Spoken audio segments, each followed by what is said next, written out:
coronation, I mean, and what he would have opened Parliament in. The actual coach, if it's there, again, money for travel. This was the coronation coach that King Queen Alexandra drove in to be crowned. The man you see sitting there is the current Speaker of the House of Commons. That was the crown he would have worn on his head, which you saw on Queen Elizabeth's and King Charles now, the imperial state crown. And this is a picture of them on their way to the coronation. This is, pretty sure this is still around on her head. This is Queen Victoria's. She made just a very little crown that would sit on the bun that she would put her hair up in.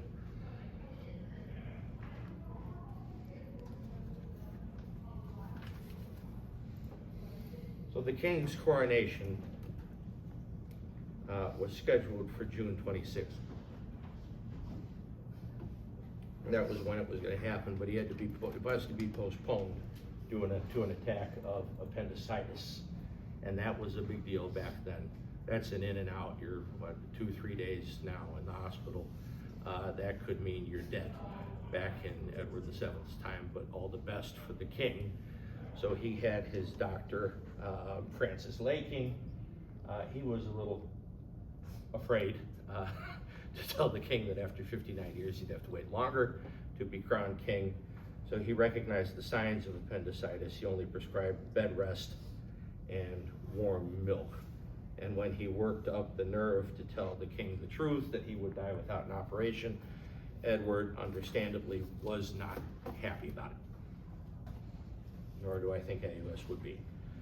So he was insistent on going ahead with the coronation anyway. He didn't want to disappoint his people. There were parties planned. He was going to give food and ale, another drink to the poor in his kingdom. It was going to be a big thing. So Laking, knowing this was not a good idea, called in one of the top surgeons in the kingdom, Sir Frederick Treves, and he managed to convince the king an appendectomy was vital and survivable, and Edward eventually submitted to the pressure.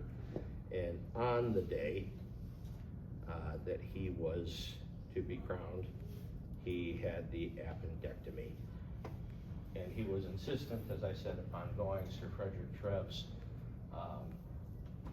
famously says, "Then, sir, you will go to the abbey as a corpse."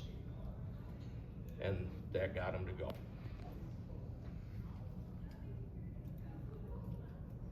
Six weeks later, he's up and about, August 1902. And he throws himself in absolutely to the work of the United Kingdom and the work of his people. He reads communications from his ambassadors all over the world. Again, Britain was a global empire.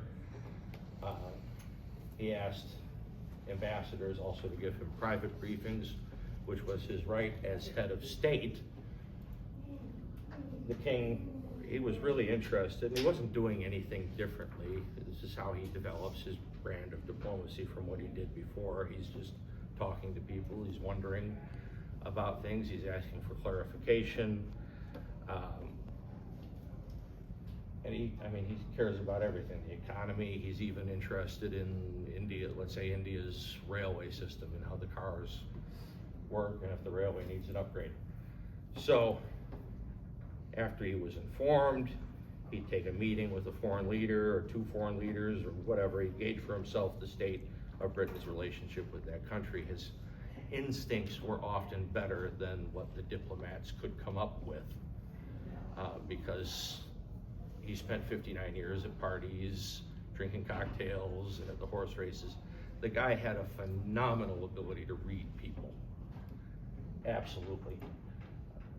Disraeli, who is here, two-time Prime Minister of the United Kingdom, he says that Edward, he really has seen everything and knows everybody in it.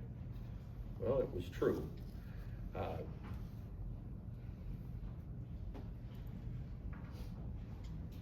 And as I said, he's not doing anything novel. He's having the exact same conversations with the exact same people as before about women, the theater, world affairs, anything and everything. now he was just doing it in service of King, which was himself and country.